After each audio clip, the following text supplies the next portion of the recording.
We have joining us Dr. Walter Block.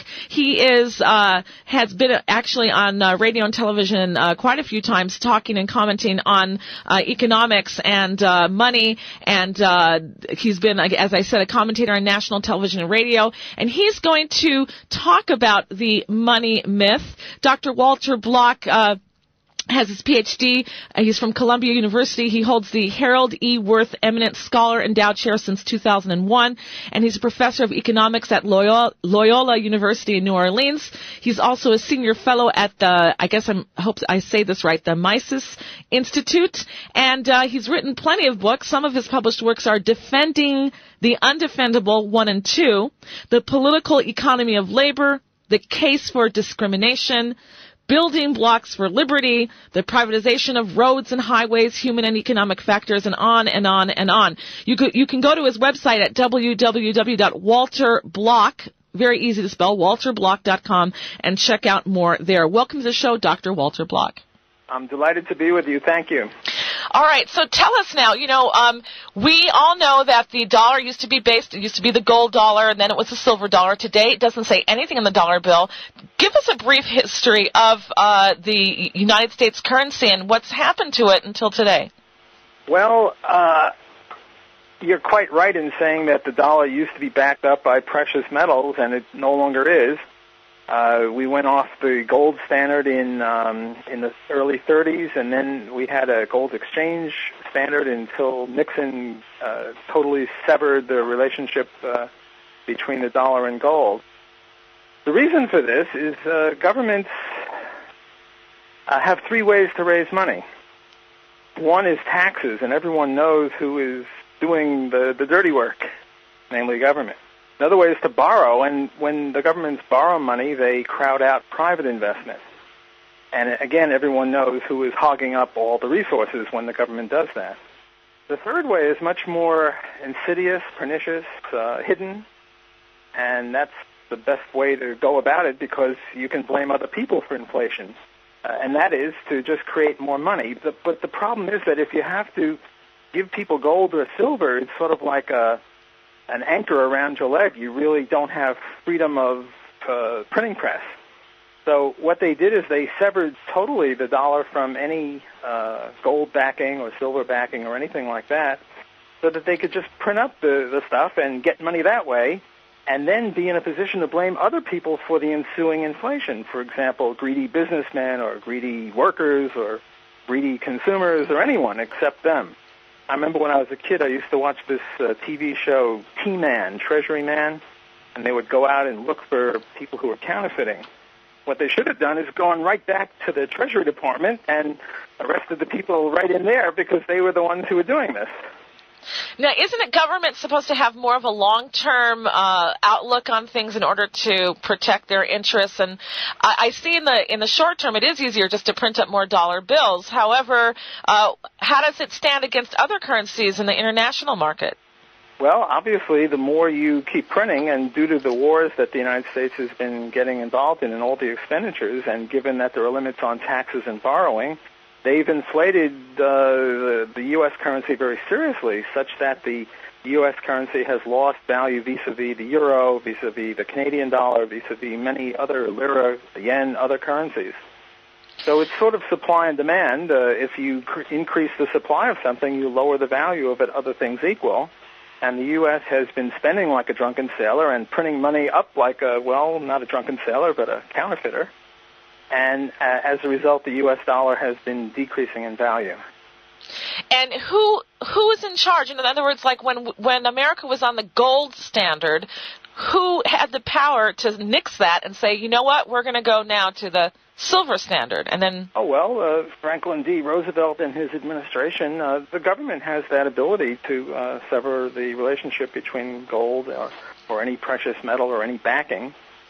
There used to be a law that you had to have a certain amount of backing, and the amount of backing decreased, and finally they just cut it out entirely. But the government is a very big body, so who in the government? I mean, the buck has to stop someplace. The central bank, the Federal Reserve System, the Treasury Department, they're the ones, if you have to single out one element of the government, they're the ones that you would single out. So the Federal Reserve, why don't you tell us a bit about that? Because I remember reading someplace that in, I think it was 1913, something pretty terrible happened to the American currency. Well, something terrible happened to the American currency in 1913, and that was that the Federal Reserve System was created. All right, so tell us about that, because most of our people don't even know what the Federal Reserve really is, who is the owner or head of it, and the history. Well, Alan Greenspan for many years was the head of it. Now there's a guy named Ben Bernanke, who is the head of the Federal Reserve System. And these are the people responsible for our monetary policy. They create money and are responsible for our inflation. And they're hired by who? Who appoints them? The Federal Reserve Bank. Which is? It's the Board of Governors. There are, I don't know, several Federal Reserve banks around. Well, how come people don't know? If this is such an important thing, why don't the American people know who exactly the Federal Reserve is? Is it a government agency? Is it a private agency? Is it a bank cartel? What is it? Well, it's a quasi-government private institution. The George Bush appoints people who are the head of the Fed, and some people. It's a sort of a quasi-public-private enterprise appointed by government, run by the president. Okay, so explain it. Why would America give up its I don't want to use the word sovereignty, but its power over how to treat its currency and to own its own currency, and then hand it over to a semi-private organization? I don't know, or semi-private people. How does that work? Why don't you go back to 1913 and give us a bit of a history? Well, when you say why would America do it, if you mean the American people are, I guess, concerned with other things. This is something for the experts, usually. The government has seized all sorts of power from the American electorate, and including the power of the money supply. Most people are not aware of this, but that's no news. Most people are not aware of most things that the government does. Okay, but give us a history. Go back to 1913.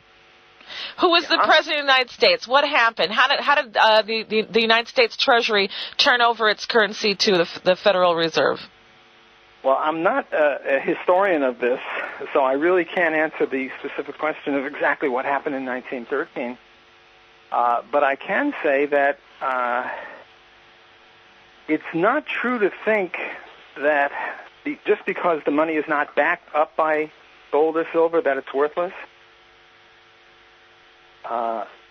The reason that the dollar is worth something is because people will accept a dollar in return for services or goods or whatever, a car, or shoe shine. And they are willing to accept these dollars because they think other people will in turn be willing to accept it and that they won't be left holding the bag. It's sort of like in the cartoons. I don't know if they have cartoons like this in Israel, but sometimes you'll have a mouse who walks off the edge of a mountain, and as long as he doesn't look down, and as long as he doesn't realize that there's nothing under him, he can keep walking. And then when he realizes that he's just on thin air, he falls to his either death or harm or whatever. Well, it's similar in this case. As long as people think that other people will accept the money, they will accept it themselves, so they won't be caught holding the bag. But as you say in your introduction, when the Chinese stop using it, or Saddam Hussein, or whoever it is, then you can have grave problems. And the more the government inflates the currency, the more likely this is to happen. So basically then you're saying that what America is going on by not being based on any precious metals or anything besides just the paper that the dollar is written on or the material that it's written on, that it's just like a buddy trust system. Yeah, it is like that, and if the government were to be more modest in its creation of money so that the thing held value compared to other currencies, which are all on the same standard, namely no standard at all, no gold standard, the dollar could be doing moderately well. But if the government of any country inflates to a too great a degree, then the money will start losing value compared to other countries. Now, we're nowhere near that. Our inflation rate is relatively modest. The U.S. economy is pretty robust, despite what the government does against it. But there is always the danger of inflation or hyperinflation. You've had examples of that in South America. Perhaps the most horrendous case was Germany in 1923. When you had a hyperinflation and people were carrying wheelbarrows full of money to buy a loaf of bread. Money is very important because it's the lifeblood of the economy. Every transaction in the market is, apart from barter, is money. Money is half of every transaction, and what the economy consists of is transactions. So, in a sense, money is the lifeblood of the economy, and it's very important. Ron Paul, who is running for president of the United States, is the only politician in the United States now who, or at least running for president, who favors the gold standard, which is a way of safeguarding the lifeblood of the economy. Would America be able to go back to a gold standard? Does it have enough gold to back up all the money that's out there in the world now? Well, there's a certain amount of gold out there. I'm not sure who's got what, but however many dollars there are, you can trade them in for gold. See, there's nothing wrong with currency. If I can go back, you asked me to go back in history to 1913, but what I'd like to do, with your permission, is to go back even a little bit more, not so much in history, but in theory, if you'll indulge me. Yeah, go ahead, sure. Go for it. So I think a more basic question than what happened in 1913 is, why do we need money at all? You know, whether it's gold or paper or fish hooks or cowrie shells, why do we need money at all? Why don't we just engage in barter? And the reason we need money is that barter is very inefficient. There's this thing called the double coincidence of wants. Suppose I have a pickle and I want a chicken. And what I have to do is to find a person who has a chicken and wants a pickle, a chicken-owning pickle wanter or a pickle-wanting chicken owner. That's the double coincidence of wants, and it's very difficult to find someone who wants what you have and you want what they have. So what people did when they were faced with the barter situation is they would make two trades instead of one. They would not make direct exchange, rather they would make indirect exchange. Now, how did this work? Okay, suppose I have a pickle and I want a chicken. What I do is I trade my pickle in for something that everyone wants, say salt or sugar or something like that everyone will accept because everyone uses it.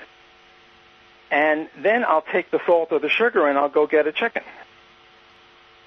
So we had two trades instead of one. And this intermediate good, sugar, salt, cowrie shells, copper, whatever it was the money. So all money is a facilitator of exchange. And we absolutely have to exchange, because if we didn't exchange, we'd have to be self-sufficient. We'd have to produce everything that we consumed. We'd be jacks of all trades. We wouldn't be able to specialize in any one thing. Okay, so we agree that money is needed. Some type of currency is needed. Okay, so money is needed. It facilitates exchange. We have to exchange, otherwise we'll all die. We'll be in a very bad plight. Okay, so what should we use as the money? Well, there are various things. Bananas. Bananas wouldn't make a good money because they go bad after a few days.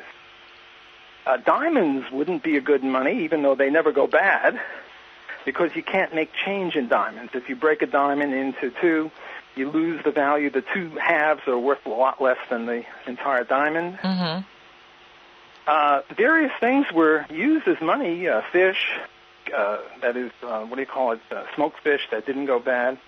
Okay, so they use gold because gold, if you divide it, doesn't matter. You can melt it down and put it back into one big chunk again. Right. All right, They didn't use cement because cement is too heavy. Gold was malleable. You could cut it. You couldn't fake it too easily. You couldn't fake it easily at all. So gold was great money. Silver also, copper in some cases. And things were sort of hunky-dory under the gold standard. The high point of the gold standard was from about 1815 to 1915 or 1913, right before the Fed. And this was a century of relative peace, prosperity, improvements in productivity. And then, as I said at the beginning of this show, governments decided that this was not good because, as I said, there are only three ways to raise money: taxes, borrowing, and inflation.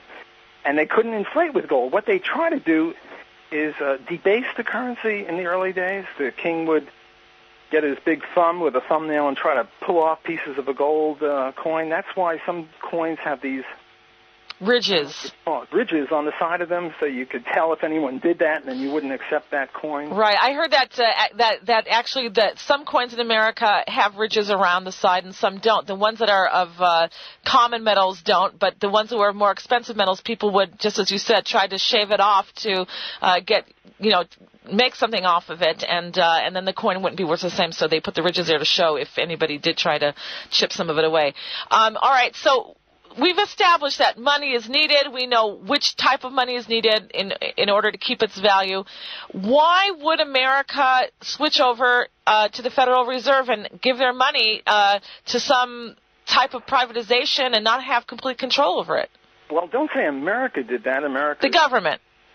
Why would the government do it? Well, I try to explain that because a gold standard puts a crimp in inflation. Okay, but why do they need the Federal Reserve? Why can't they just use the U.S. Treasury and keep any type of privatization out of it? The Federal Reserve is in charge of the supply of money. I suppose the Treasury could have done it, or the central bank. There were several central banks in U.S. history. I don't think it's important as to which agency of the government does this. Any agency, I suppose, could do this. But right now, the institutional arrangements in the United States are such that the Federal Reserve System is in charge of the supply of money. Right, and that's my question here. Why would the government give up some of its power to another type of agency that's not government controlled, that's private, and not have control over its own money, not be able to print what it wants to print? Instead of the American government printing money, it's the Federal Reserve which is printing money, and the Federal Reserve, just because it has a name federal on it, does not mean that it's a complete government agency. We're going to take a break for the news. You can think about that. When we get back, you can answer that perhaps for me, at least in your own way. All right, so what would happen? What would happen if all of a sudden Saudi Arabia or China or some other country, Iran, decided that they're not going to be using dollars in the international trade market anymore, and they're going to switch over to euros? What would happen? Well, before I answer that, let me answer the one that you asked me right before the break, and that is, why did the U.S. government give up so much power to this Fed? Okay. The Fed was created by an act of Congress. The Fed is a totally owned subsidiary of the government. It's as much private as the post office. This is just a branch of government. That's not what I've read about the Federal Reserve. Well, then you and I have read different things. Okay. We'll let our listeners call in, 1-800-270-4288. Go ahead. The U.S. government has not given up anything by untying to gold. Rather, the U.S. government has gained a lot. Now, the American people have lost a lot, that I'll grant you. But the government has gained a lot because it now has a third way of raising vast amounts of money, not only for itself, but for its favored people in the military-industrial complex. So I think it's wrong to think that the U.S. government gave up something by letting this private group run roughshod over them. That's, I think, 180 degrees off from the truth. Okay. What about now if the international community decided to start using euros more instead of dollars? Well, it's the same thing with any supply and demand for anything. If all of a sudden a lot of people decided to go on a diet, the demand for chocolate and ice cream would move to the left, would shift to the left, and the prices of ice cream and chocolate would decrease, whereas we would start eating, say, carrots and celery, and the demand for carrots and celery would increase, and the prices of carrots and celery would also. Right, but what would happen to the economy? Would we have another depression like in the 1930s? No, what would happen? I don't think we'd have a depression. I think the value of the dollar would go down. Look, the value of the dollar has gone down. The value of the U.S. dollar has gone down precipitously, and yet we haven't had a depression. You see, there are really two problems with inflation when the government creates extra money. One is inflation, which the government has done, and inflation means that each dollar is worth less, and that's one thing that the U.S. is now undergoing. But according to Austrian business cycle theory, which I am an adherent of, even though the mainstream of my colleagues in economics are not, the increase in the money supply has a very hidden effect. I mean, most people now realize that inflation of the money supply increases of the money supply increase prices. I mean, I don't know how old you are, but when I was a kid, you could buy things for a nickel that'll cost you $1 now, and we all have experiences like that. But there's a much more insidious effect of that, and that is that the increase in the money supply reduces the interest rate below the level that it would otherwise obtain. And at lower interest rates, long-term investments look better than they would at higher interest rates, which leads entrepreneurs, or misleads, I should say, entrepreneurs into producing basic industries and real estate and things like that, which might be one of the reasons we're now having a little problem with our real estate. All right, let's go to some callers. 1-800-270-4288. Let's go to John. Hi, John. Where are you calling from? Oh, we lost John. All right. Let's go to then Eric from Kansas. Hi there, Eric. Yes, hello. Hi there. How you doing? I can tell that you've listened to Aaron Rousseau's America, Freedom to Fascism. I've interviewed Aaron Rousseau. Go ahead. Oh, you did? Sure have. Awesome. And as my understanding, the U.S. Constitution gives Congress the right to print money, but that printing of money should be in coinage. But leading to my support of Ron Paul, my question to Walter is, why should Israel and American Jewry be supportive of a Ron Paul presidency? Okay, we're really switching topics here. Let's try to lead into this, and thanks for your question, Eric. You are a supporter yourself, Dr. Walter Block, for Ron Paul. Ron Paul, as I understand, which is not very much, I admit, is more of an isolationist. He's saying, in order to strengthen America, quit giving taxpayer dollars overseas to different countries for foreign policy issues. So you want to address that and the question of the listener? First of all, Ron Paul is not an isolationist. He's rather a non-interventionist. He just doesn't want he wants to isolate the U.S. military, that is, keep the U.S. military to ourselves. Right now we have some 700 military bases in about 130 foreign countries, and Ron Paul would bring them all home to better defend the United States. He doesn't want the U.S. to be the world's policeman. But he's not an isolationist economically, culturally, socially. He wants to talk to other people, to have cultural exchanges, to deal with people through commerce and trade. So he's not an isolationist. He's a military isolationist, if you will, which really means non-interventionist. Now, let me try to answer that very important question, because there are a lot of Jews that oppose Ron Paul because they think that if the U.S. stops giving military aid and foreign aid and all sorts of things like that to other countries, Israel will suffer. And they do have a good, at least superficial case, because Israel is the highest recipient or receives the most money of any other country or any country in the world. So if the U.S. stops giving money to all countries, well, then Israel will lose out.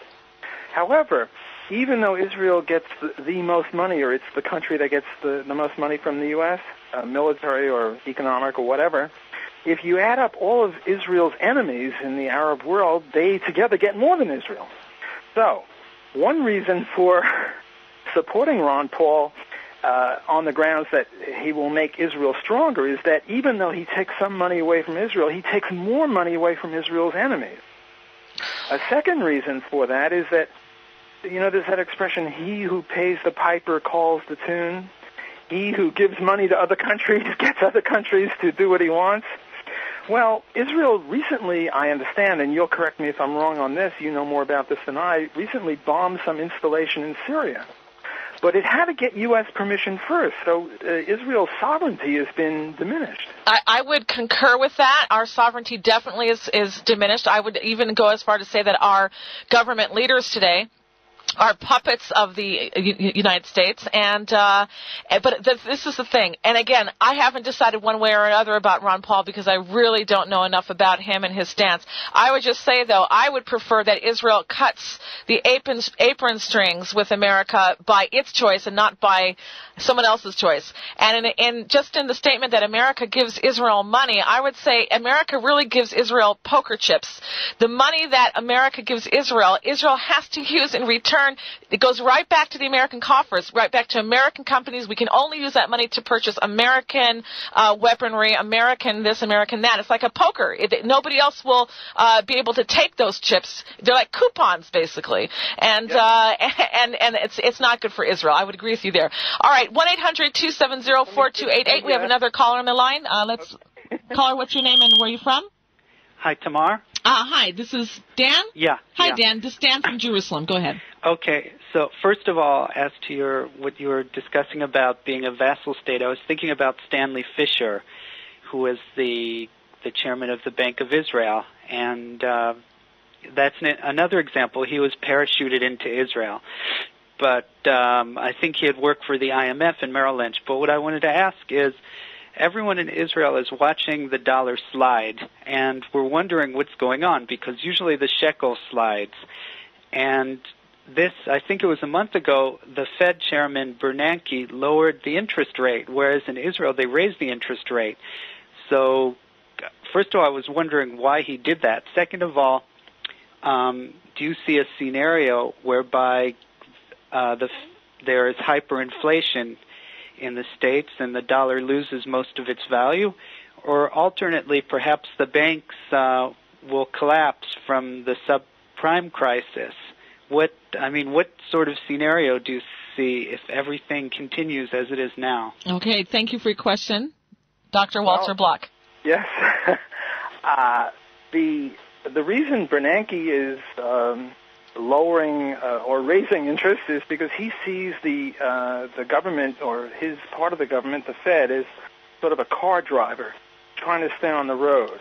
On the one side, if he boosts the economy by lowering interest rates and increasing the money supply, the economy will boom, but we'll have inflation. On the other side, if he raises interest rates and decreases the money supply or doesn't increase it as fast as productivity, then we will fight inflation, but the business will do poorly, unemployment will rise.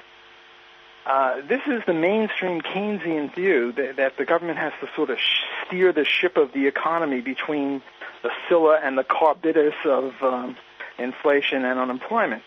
I think this is all wrong as an Austrian economist, because there is such a thing called stagflation, and stagflation is a situation where you have inflation and unemployment. So now what are you supposed to do? I think that this whole Keynesian way of looking at things is highly problematic. To get back to the previous question, which I didn't really finish, Ron Paul would only stop U.S. Foreign aid. He wouldn't stop private aid. And when you make that very, very good point about poker chips, that applies only to the government transfers from the government to Israel. It doesn't apply to private Jews giving money to Israel. And there are many, many other cases where the U.S. has treated Israel like a vassal state. I like that phrase very much. I'm going to steal it and use it in my future writings. The U.S., Israel, France, and Great Britain in 1956 were forced by Eisenhower to give up the Suez. There are many, many cases. I wasn't aware of the Fisher example, but there are many cases where the sovereignty of Israel has been abrogated, and I can't believe that that's for the benefit of Israel. So I think that many Jews who oppose Ron Paul are really barking up the wrong tree. Now, you say, well, you don't mind if the funds get cut off by Israel refusing, but Israel will never refuse as long as the Arab countries are getting money. And it really doesn't matter who starts it. If it's in Israel's benefit, then it shouldn't matter whether Ron Paul stops it or Israel stops it. Either it's for your benefit or it's not. That was just my 2 cents, and I'm the one who always likes to be in power and choose my own destiny. All right, let's go to another caller. Thanks for your call, Dan. All right, let's go now to, I can't see, is that Kevin? Welcome to the show, Kevin. What's your comment or question for Dr. Walter Block? Okay, my first comment is that we're not dealing with the inflation of the money supply in as much as we're dealing with a deflation in the purchasing power of the dollars in circulation already. And basically, we're looking at the question I'd like to ask is: has the Federal Reserve ever been audited, and this audit being made publicly accessible so that the people of the United States know exactly what the Federal Reserve is up to? And another comment is that Israel is probably the best money that the United States will ever purchase, or the best investment that the United States will ever make, because it serves as a very, very credible threat, which drives the Muslim nations or the Islamic nations into the purchase of weapons. Great comment and great question. Thanks, Kevin. What would you answer to that, Dr. Block? I'm sorry, I didn't catch the second one. I caught the first two. He says the second one was basically that the United States could not do any better in investing in Israel. It's to their benefit. And as we all know, there are no nations don't have friends; they only have interests. And this is so true. So, but go ahead. Why don't you answer his first question? Has the Federal Reserve ever been audited? Is the public aware of how money's being printed up and spent and used? Not to my knowledge. No, the Fed is an institution unto itself. It's not been audited. By the way, inflation of the currency is deflation of the dollar, so I think there was a little confusion there. But as to whether Israel is a good place to invest or not, I think that should be up to private investors. It shouldn't be up to the government. Well, but as we're stating, and as he stated as well, it's to the government's benefit that they invest in Israel. We are the beacon of light here in the Middle East among millions and millions of hostile Islamic people who are not supporters of America. I mean, when you look at demonstrations that go on in Israel, they're pro-America. We identify with America. When people were jumping out of the windows on 9/11, the Israeli people were crying and sent our condolences, and we were very identifying with America's tragedy because we have suffered it. When you looked in the Palestinian Authority, they were dancing in the street and handing out candies when Americans were jumping from windows. No, They're the ones who are burning the American flags at demonstrations. No, I have no doubt that you're right, that there is a special relationship between the peoples of the United States and the peoples of Israel, and Ron Paul certainly wouldn't try to abrogate that. Actually, what Ron Paul would do would be to strengthen Israel, because it would give Israel more of its sovereignty back. And another point, these transfers, government-to-government transfers, this guy Peter Bauer, who is an expert in the development of countries, and what he said is that these funds enable Israel or any recipient country to have more of a socialistic policy than they otherwise would be able to, because it strengthens the government vis-a-vis the Israel people. And socialism doesn't work. Socialism weakens the economy, and Israel not only suffers militarily by U.S. help, but also suffers economically because it's more of a socialist country than it otherwise would be, and that means it's a poorer country than it otherwise would be, paradoxically. So if Ron Paul became president, Israel would benefit in even a third way. Its economy would be stronger, and with a stronger economy, it would be better able to defend itself. Let me ask you this. How many countries do you know of today that do have their currency based on some type of precious metal, that it's not just a piece of paper? I mean, the euro, as far as I know, is not based on any type of precious metal. There's nothing redeemable about their paper money. Would you agree with that? Is that true? Yes. Right now, there are no countries that base their money on any commodity. But, money couldn't have started without being a commodity first. Because, look, suppose I try to start a money, and I said, okay, here are 10 blocks, or 10 blockheads, or whatever you want. Or you said, here are 100 Tamar Yonahs, and you try to buy a car with that. no person would I could steal a car with that, but go ahead. No person is going to give you a car if you gave him a piece of paper that said 100 Tamar Yonahs. Nobody's going to give me a sandwich if I say, one blockhead or something like that. The only way I'm going to get a sandwich or you're going to get a car is if you give him a chicken or if you give him a cow or something like that. Or you give him the backing of a government that will honor it. So I'm just wondering, so if people have, let's say, their life savings stashed away, they have their closed accounts, and they've worked hard for all of their money to have a nest egg when they get older, and God forbid there's a horrible collapse of the economy in America. What should people, because we have to end and we only have 4 minutes left of the show, actually less. What should people do? How should people protect themselves since this paper money is not redeemable for anything? Should they be buying property? Should they be buying gold? If so, where should they be buying it from? How would you tell people to protect themselves when they're working all their life and all they have is paper? And that's what it comes down to. It's really just paper when it comes down to it. What should they be doing to protect themselves? Well, one way is to diversify, not leave all of their assets in the form of money, and only leave a small amount of their assets in money, and less the more the country is inflating. Okay, so should they buy property? Should they buy gold? What should they do? Yes, property, gold, real estate, cars, stocks in gold mining companies. I don't say don't hold any money because it's hard to make transactions with that money, but you don't really need a crack-up boom inflation or a crack-up inflation, rather, to put people's savings at risk. This occurs every day, even under ordinary circumstances. Widows and orphans are on fixed incomes, on pensions, what have you. And when the new money comes out, it goes first to people in the military-industrial complex or the clients of the U.S., and they get the money, and then they raise prices, and then the second, it's sort of like when you throw a rock into a pool, there are waves. So the first people that get the money before prices have risen. So they're doing very well. And the second people are doing well. And the third people are doing well. By the time it gets to the 17th people who get it, prices have already risen for months, and they're still on the same old fixed income. So you don't really need a tragedy to see this. And Ron Paul makes a very good point that inflation is a big tax, and it's a tax on the poor. And the middle class, because the poor and middle class are more on fixed incomes and less on entrepreneurial returns. Mm. All right. Well, so we've pretty much covered in the show that you should divest your earnings in order. Diversify. Sorry, thank you for that. You should diversify your holdings, your possessions, in order that you should protect yourselves in the future. God forbid if there isn't any collapse, because basically it is just paper money, not based on gold, silver.